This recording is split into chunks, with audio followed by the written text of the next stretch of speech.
نظری روز عاشورا حسینی سید الشهدا مقیم کنگان. لشکرم مه هاش خدا خواهد اول فضل با وفا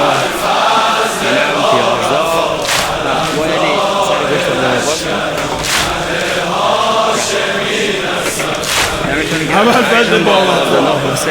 اول فضل با وفا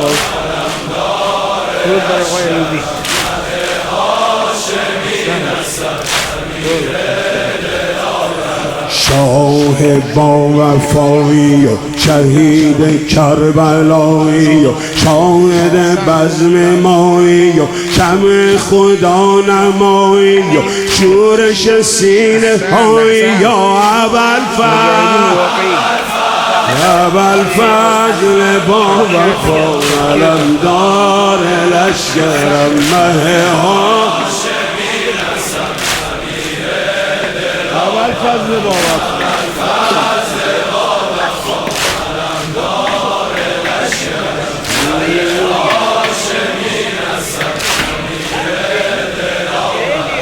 چشم دلگشایی و چشمه نینوایی و بارش نوحه هایی و چهره دلربایی و چاره درد مایی و برق شیرگیری و بنده بی نظیری و به عاشقان امیری و مراد هر فقیری و بیرق این